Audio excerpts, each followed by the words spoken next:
No, no, you do not understand. We need to cover it next week. Next week. Not 3 weeks from now, not in February. Street Fighter 4 on the 1UP show next week. Okay, that's fine. I've called 17 times. And you know what? I'll call another 17 times until we get the damn game on the show. Do you understand what I'm telling you? I want you to repeat that to me. You understand what I'm telling you, because it's what needs to happen. Okay? All right. Hey, what's up, dude? What's up, guys? What's up? How you doing? Dude, you seem kind of angry on the phone. Oh, it's fine. Just giving him the old J-Fresh backhand. Oh, You know, nice, like you nice, said. nice. Yeah, just hold it down. I mean, I appreciate the work you did on the show last week. It was great. I'm thinking about taking like 3 more vacations in the next couple months if you... That sounds wonderful. Yeah, it sounds really wonderful for me. I'm looking forward to it. You can go back to being happy, J-Fresh. Yeah, you don't need to be all angry and ruthless anymore. Yep. We'll take all the blame. We'll do all the dirty work. Thank God, man. I gotta tell you, man. I think we pulled it together, but Yep. I don't know. What's up Now for this you did week? good work. You did good. Dude, didn't you just threw one on the ground? I did. Do you really need another one?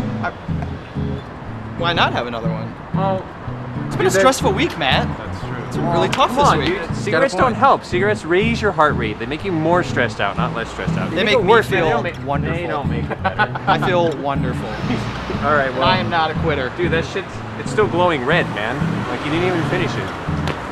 There we go. No one likes a quitter. quit. Just Nobody quit. likes a quitter. Dude, Ryan quit. I you quit. Can quit. Yeah, but every time, like, I remember trying the gum.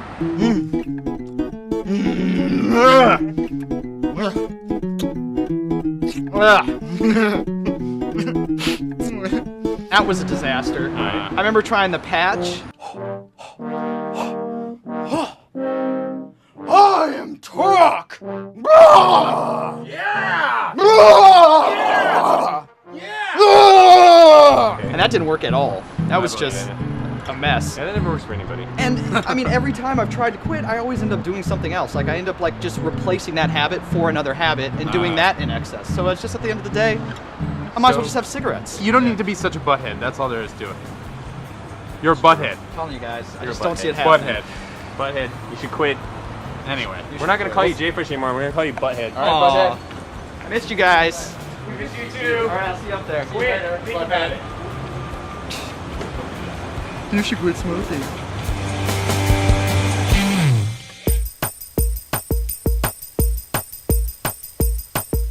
仕事へ行きたくない学校なんかつまんないみんなで一緒にテレビゲーム遊びたいどこでも行っても同じだみんなで歌うんだみんなで一緒にテレビゲーム遊んだらどうだら One up show を見ましょう One up show で遊ぼう One up show Wow すごい One up show やったよこれは One up show です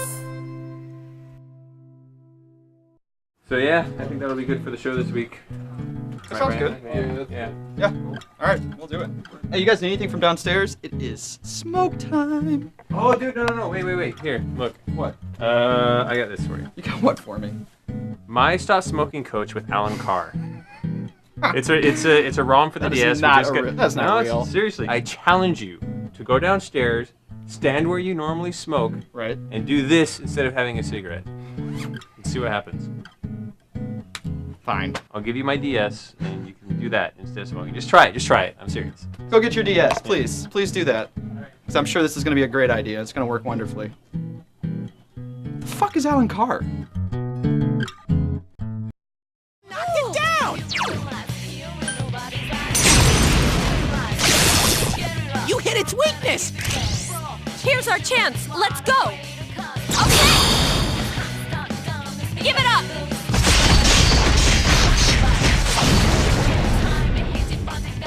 What are the differences between this and Persona 3? I'm curious. Persona 3, it was basically it's one huge dungeon that you go across, over the course of like a 100-hour game, basically. In this game, they redid the design where, every month or so you go to a new dungeon. It's only about 10 floors, so it's a lot more manageable for people who are new to the game, I think. And also they have interesting themes. Yeah. They're all different from each other based on the personalities of the characters who are in the dungeon. Yeah, Persona 3 was basically the same theme, the same music all the time. And you already saw hints of that dungeon changing in like Fez, in the answer, because they were like kind of split up dungeons and like separate doorways and stuff. And so I'm glad that they finally like went full on and did that sort of separation.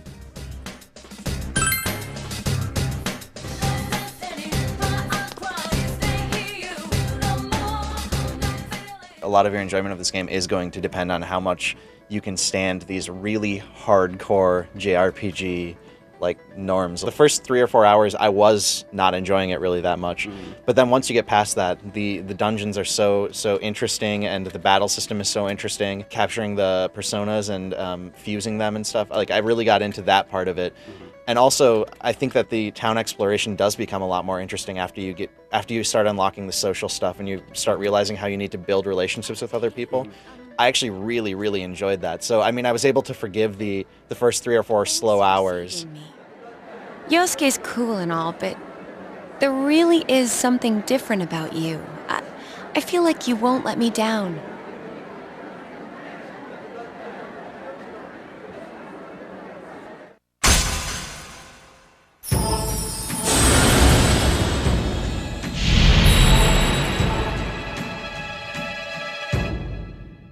How did you approach like the social link stuff? Because there are gameplay rewards for getting closer to people. They're even more, obvious this time, because like someone will take a mortal blow for you in battle or something like that. I didn't really approach it from that at all. It was much more of like, I was interested in certain characters. I wanted to spend more time with those characters and develop relationships with those characters. Like the character who you build a social link with in the drama club. Yeah, see. I found her really interesting, so I would choose to go to the drama club rather than, say, basketball practice, because I was more interested in seeing how that story progressed. That was one case where I did sort of approach it from, like, I wanted to hang out with the people that I liked, and luckily those were the people in your parties. This game like really has one of the best presentations like I've ever seen. Ever since P3, they've really built on that even, which is just like this completely like solid colors, pop art, even menus and sort of thing. And the music too. I mean, it's like just ridiculous, like some like jazzy J-pop theme with some female singer. It's like you wouldn't think that would work as a dungeon theme, but it does in this case.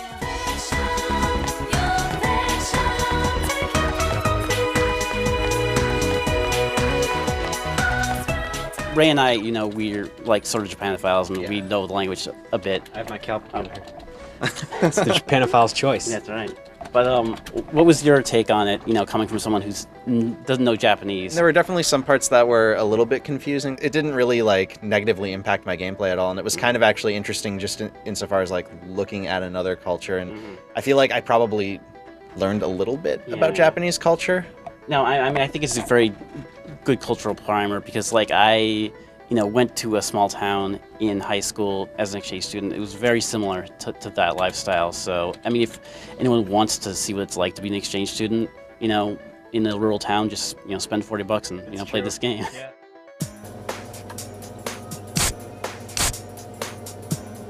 All right, let's have a toast.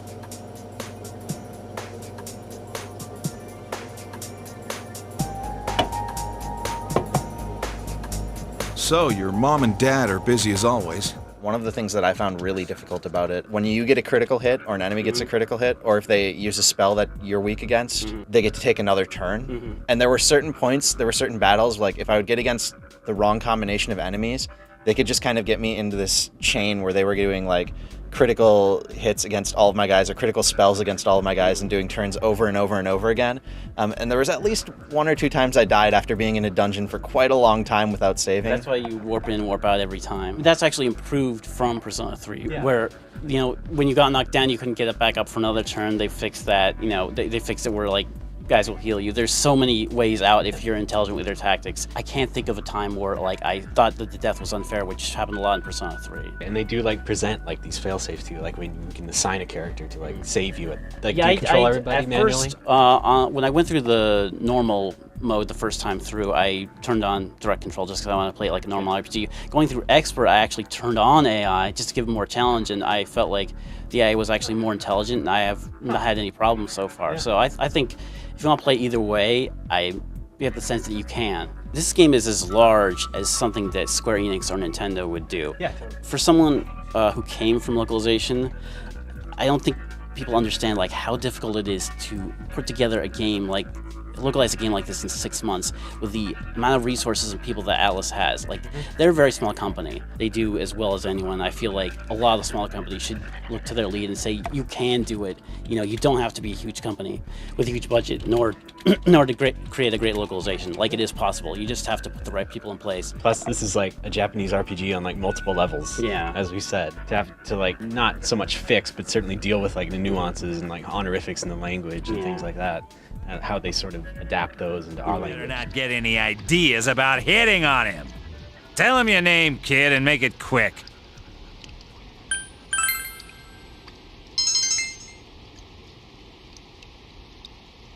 Huh, that's it. You're on my shit list. Effective immediately. It's clear that these people are in a Japanese culture, but yet you still, get that sense where, it's a colloquial speech that we can get. So we understand that they're Japanese people talking, but yet, they use phrases that, we get. I definitely did feel like the characters here were really realistic, interesting. Like I said, I wanted to get to know them more, which is what drove me on the social link aspect, which I wasn't expecting going into the game. And I don't really expect that from most JRPGs, so I was really impressed with that. My only complaint is really that at this point they still don't take those relationships into the main story. Like, if I have a girlfriend, like, she's not really my girlfriend in the main story. Like, they can't implement that quite yet. So if they're gonna take it to the next level, I feel like your choices in the game are reflected in the main story somewhat, because they just totally get how to do a game like this, how to combine RPG with social simulation, where neither one is overwhelming. I feel like both parts are about as well as done as you can expect. Hello, I'm Alan Carr, the world's leading expert on stopping smoking. Tell me what your favorite food is. Let's do chicken. I love chicken. Can you tell me the name of a friend who is a non-smoker? Fucking Matt. I think Matt's gonna be my sponsor now. Okay, let's talk about your addiction. That's why we're here. Could you tell me how many cigarettes you smoke per day on average? Please be honest. Okay. How many years have you been a smoker? Keep going. Now that we know how much you smoke, let's visualize this. Okay. What are we visualizing?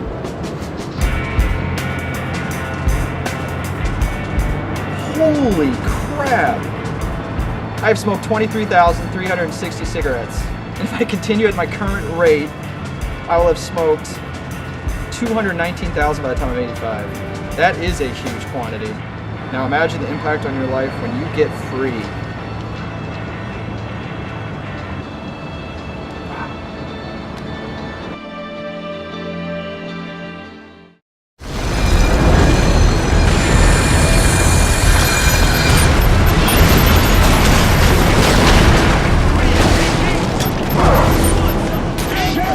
David, guess what I am? Guess what I am? Crackhead? No, I'm a Hellcat. Crazy Tana? No. Wow. That was so not good. I know.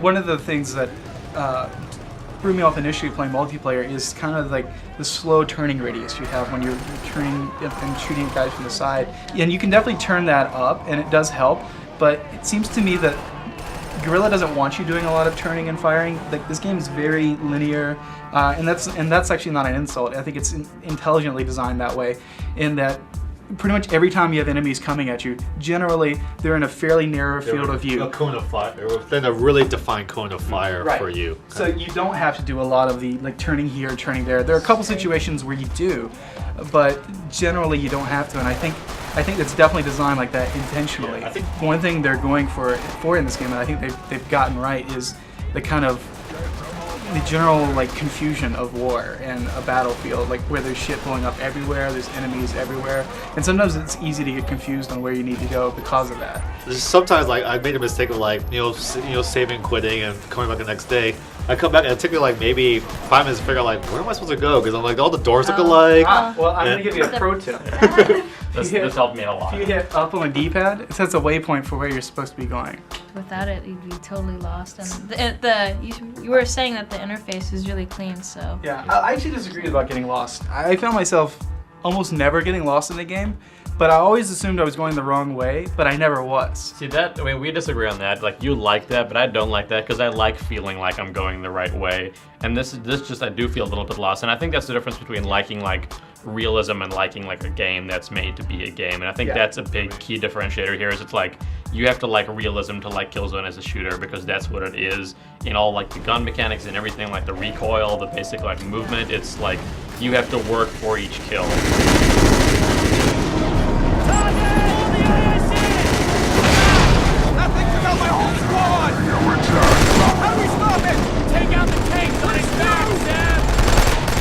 One of my biggest problems with the game is that I don't really think the Hellcast are a fun enemy to fight. I think it's one thing shooting aliens, it's one thing shooting like people whose faces you can see. They're just kind of these, you know, cloaked like space Nazis, like you said. And yeah, they're a little plain and they're not scary. That's pretty much all you're fighting the whole game.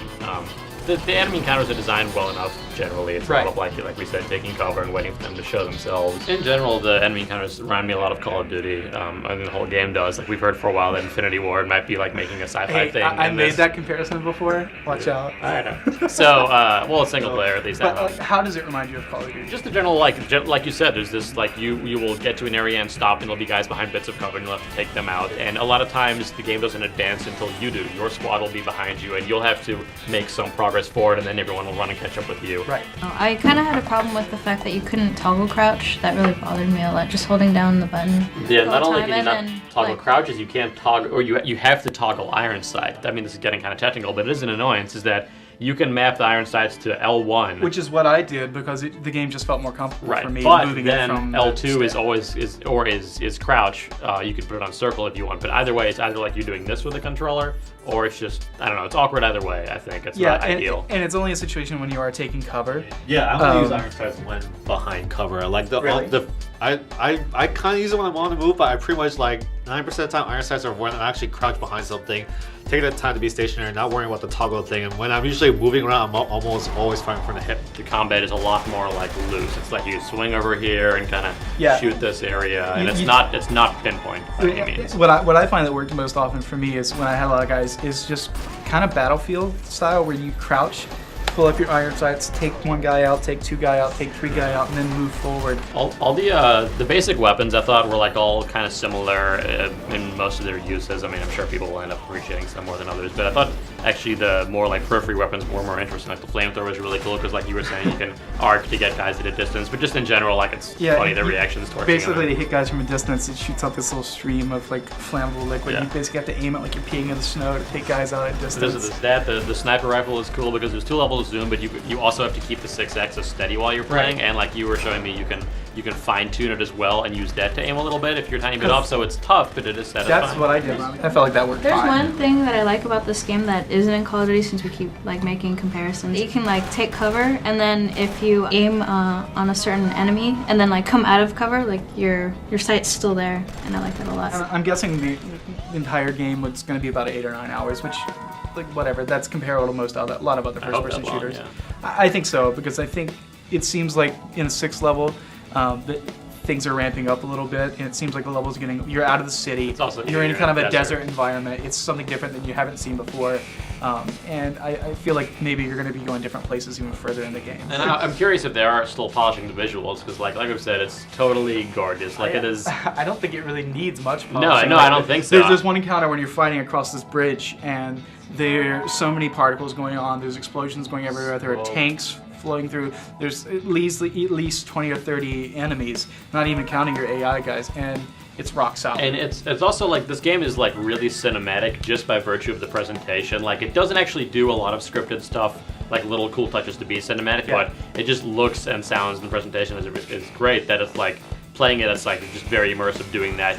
Even like that's what made me want to play. Really, is I wasn't a huge fan of the mechanics or the encounters, any of that. Like I said, I didn't really think it was fun per se, but I wanted to keep playing just because it was like immersive. I mean, I think in general, like your interactions with your squad mates and the story in general, I think is pretty dismissible. Like, really, how many games like?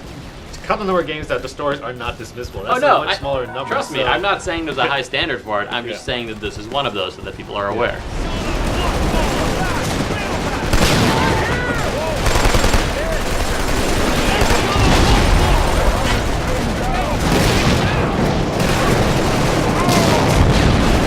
One more weapon I want to mention as well, which you get you get at the last level of our 6. We have the first 6 levels, and I'm sad you don't get it earlier in the game because that's by far the most fun. Is just the bolt rifle, bolt gun. Okay. Yeah. So it kind of works like in Crackdown, where you shoot and you can pin a guy to a wall, but then it explodes. Yeah. So and like actually both these guys were watching me, and we there was like a guy coming around a corner and explosive barrel against the wall, and I mean this was accidental, but I shot him, pinned him to the barrel, which then immediately blew up, and it was like very satisfying. That's really fun. For me, like a good barometer of a game is just not wanting to put it down. And for me, when I was playing it over the weekend at home, I didn't want to put it down. I did want to keep playing it. And when the demo stopped, I actually was disappointed because I wanted to keep playing it. And for me, like a lot of games don't do that right. I got a rocket launcher. Yeah? Just, I'm loading it up with books. Right on. Just shooting everybody in the face with a book. Taking out super mutants? No, well, they can't read. It's a Fallout drive for literacy. Hey, what's up? What's up, man? Nice day, isn't it? Yeah? It's beautiful. Kind of. It's alright. I think so. Yeah. Need a bum lock? No, I'm fine. I am fine. In fact, I'm great. Really great. Let me ask you a question, Peter. Oh God, it's not Jesus, is it? How many cigarettes would you say you smoke a day? 7. 7, okay. How long have you been smoking? Like 8 years. 8 years, okay. That's how many cigarettes you've smoked so far. Oh, shit. Today. And by the time you're 85, shit, man. Put that in your mouth and smoke it. Think about that, right? Sharky? How many? Be honest. Somewhere between 30 and 40. 30 and 40. A day. Yeah. That's a lot of cigarettes. How long? It started when I was 12, so 18 years, I guess. Oh my goodness. You were the winner today. That's all. That's all. I thought that would have been more. That is a huge number. Man, Look at 85. You're like over a quarter of a million cigarettes. It's like 3 times mine. It's a lot to think about. I bought my house with camel cash. That's what I'm saying. Think about it. Think about it here. Think about it here. Okay? Is there a leaderboard for that? Achievement unlocked, cancer?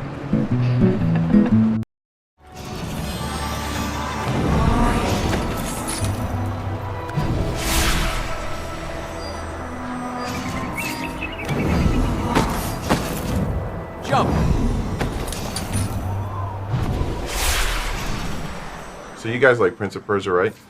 Yeah, Last Generation, that was like one of my favorite trilogies next to GTA. First of all, I'm a sucker for the graphics because I love the graphical style. Watching the cutscenes is just a total treat. What is it that you want?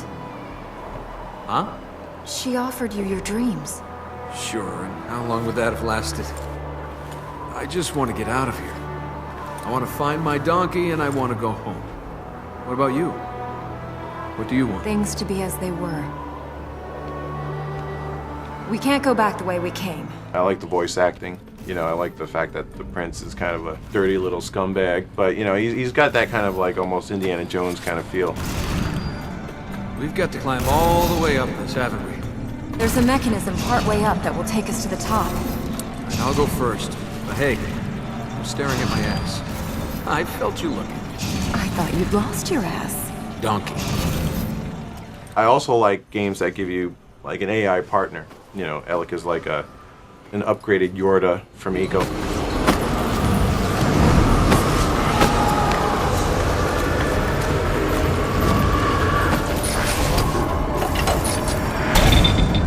What I liked about her, she was never in your way. She's never annoying, and you know, you never feel like, God, I wish this person was like, she never hinders you from playing the game. She only helps you, and I thought that was really successful. You never feel like, oh, I've got baggage. You know, If you jump on a vine, you start climbing a wall, you know, she's just there and the animations take care of itself. And I like how they change place on the vines, you know. When I would jump on the vines, I would let go of the control for a second and wait until the prince had grabbed her and thrown her on the back. Right. Like, okay, now I'm more like, I want to keep moving. You catch up to me. I remember the last game when I would go in a room, I'd see something up there, like I have to get up there. I gotta figure out how. There's some pipes, there's poles to swing on, things to jump on, walls to run on. I felt real accomplishment getting up there. Here, I know I'm gonna make it, and it's just a matter of hitting the right buttons at the right times. It's almost like playing a long QuickTime event, going through a sequence pretty when you get much into it, is. because you basically have 4 different buttons. You see this object or this texture or this plate, magic plate to get you somewhere else. Essentially, all you need to do is tap that button or hold down that button when you get to that point. How do you feel about the bailout maneuver? How you can't die in this game? Please try not to fall off things.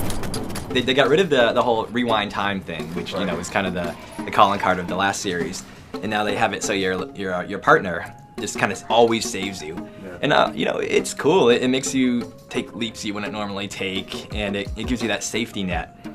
But it also makes it seem easy. And at times, I think we all kind of described it as.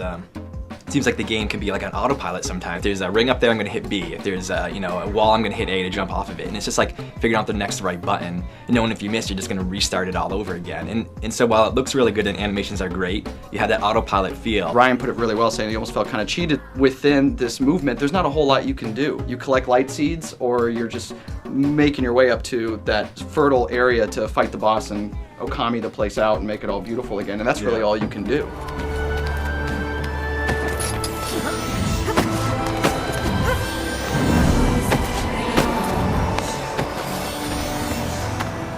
The light seeds don't actually bother me because a lot of them are on the main path that you would normally take to get out of the level anyway. But I actually like the ones that are kind of off the main path because it does add that little bit of the puzzle element that you're talking about. Well, I was kind of bummed. At first, I was pretty anal about getting all of them, and I didn't have a problem opening the next section. But there are times when, if you kind of slack on that, you have to get 80 more light seeds to open up the next level. And I'm like, why is it stopping me? Why can't I just continue playing? It seemed pretty artificial. There's no reason why I need to get these seeds just to play the next level when there's still 10 levels to go or something. I just want to keep playing. Towards the end, after I collect a lot of light seeds, I just felt like I was going through the motions. As fun as it was still to play, I was just looking for maybe a little more things to get thrown at me to kind of challenge me within these mechanics.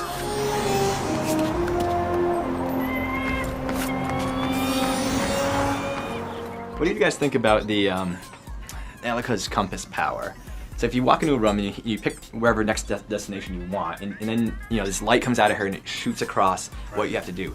I used it constantly, and it goes along this wall, then it jumps to this other platform. It shows you exactly where to go, that kills that challenge. Kind of nice because it keeps the frustration factor low because, there are a lot of times, for example, in an RPG, where you just really don't know where you're supposed to go next, and that's just annoying. On that level, I appreciate it.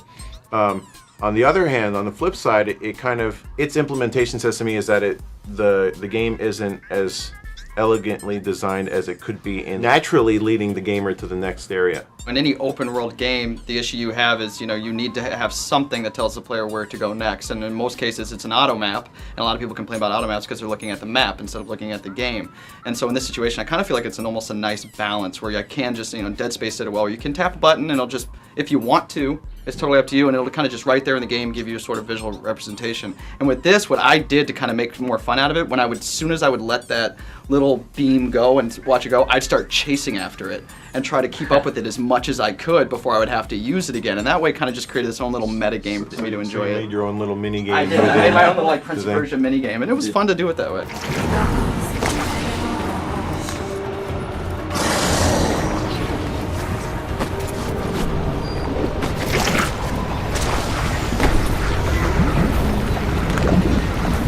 Elika! Don't worry, I'm ready. To me, the combat in Prince of Persia seems like it's there to fill space. The combat here is exclusively one-on-one, which, I don't know, it's not as fun. And it just seems like I'm just block, block, block, strike, block, block, throw Elika at them. It's the levels in Prince of Persia that are your real enemy. That's what that's where the challenge is. The enemies are just kind of, they feel like an afterthought. It's like, oh, well, here we've got a big open space, so let's put something in there. So here's this one guy you fight. Why put something in just to fill space, though? And to me, it just ruined the flow of the game, and it just, it just wasn't fun. I actually really liked it. I mean, I like the combat in Assassin's Creed, and I like the fact that these are one-on-one fights. To me, they're much more, dramatic in that way. The fact that the mechanics are more about timing as opposed to just, mashing a bunch of buttons together. I like that a lot more. Like, it feels more rewarding.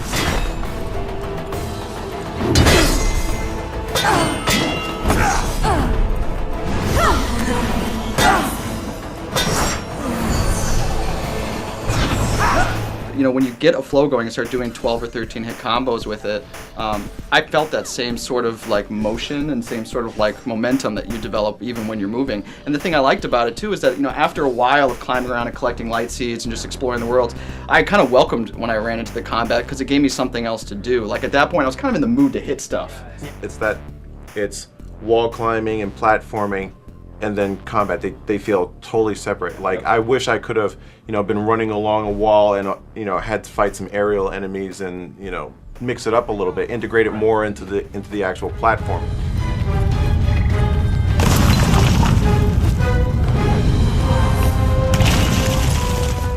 I mean, it sounds like we're complaining about the game a lot, but we still gave it relatively high scores. I really enjoyed playing it, yeah. And I think it's a good reboot for the series. I like the direction this is going. I just want to see them do more with the environments other than giving these huge playgrounds essentially for me to move around in. Like I said, after the first area, I'm like, boy, it would be awesome if there was like a chase sequence or something of that effect, or something happening to Elika that would, like, after you're further in the game, to kind of give some more emotionally charged sequences. I thought would have been really good. The only reason why I have disappointment in this game is because I held the previous games up so highly, and I think this is a step below them. Like I said, it's a little bit more autopilot-y, and it's not quite as hardcore, and it just, like, the satisfaction isn't as high. But I enjoyed my whole trip through the whole world. Like, I really enjoyed the game throughout. But now it just seems like compared to each thing against the previous game, maybe besides the graphics, I think it's just like a step below it. For me, it's not as good as Sands of Time. Like, I love Sands of Time. Like, I think, it was one of the most vastly overlooked games the last generation. And this game is a step in the right direction towards kind of reestablishing this franchise in the broader perspective of the gaming populace. Like, it's a little bit more friendly. The characters will probably appeal a little bit more. Right. As the game went on, like, both he and Elika had really good back and forth moments and things like that. And I'm actually kind of surprised. I mean, I was kind of worried that maybe, this wasn't really going to work out for them, that this is the wrong direction that they should be taking it in, but I really enjoyed it a lot. Hey, Fresh. Fresh. Huh. How's your piece coming, man? It's going great. Yeah? Yeah, really good. Cool. All right. It's got Yeah, let me see. Start on. Yeah, it's Where's I'm where's noticing Final Cut? that Final Cut isn't open here. Well, it was open, and then it stopped being open, and I had to like It crashed? It crashed. It crashed. There you go. Yeah, Oh, it okay. crashed. That's a hard word to remember. Yeah, it was. Yeah. You know, Very hard word to remember there, Ryan. Yeah. So I'm. So let's how's see this piece. It was let's go ahead and. Wow, you've done next to nothing there. Wow, there's you have a timeline. A lot That's of it. a start. A lot of it's in here in my head. Right. So, Usually done. we like it It's done in here. there in the computer. So it's right. So yeah, how about how's this going for you? This is going that's really well, yeah, it's going actually. really well. It's come a long way. Yeah. Yeah. It was the learn to stop smoke, huh? They have this mini game. Yeah. That you're a guy and you Right. have to get diamonds in a cave. And the diamonds are a metaphor for how your addiction is weighing you down. Did you beat the game? You don't really win, I don't think. I'm starting to think that this is affecting your work. No, I'm totally getting I think work you done. might be doing this instead of smoking. That's and ridiculous. instead of working, and I think even instead of peeing. It does kind of smell like urine over here. I'm gonna take this back now. Matt, no, that's mine. But it's mine. I need it. No, it's not yours. It It's is- Ubisoft. It's a ROM. We have to give it back to them. Don't worry, dude. You can go buy it in stores. You can. It'll be out soon. Don't worry about it. No. Matt. I have to give it back. Sorry. Seriously, I need it, man. I need it. God damn it. Are Did you you gonna- talk to them? It's not even yours. I don't know what the problem is. Are you gonna finish your segment now? I'm gonna start. I'll get. Fine. Here. take those, go smoke a couple, and then come back inside and finish your fucking segment, alright? Smoke a couple? Yeah. Dude, you're fucking hopeless, man. Just finish your What segment. am I? Screw it.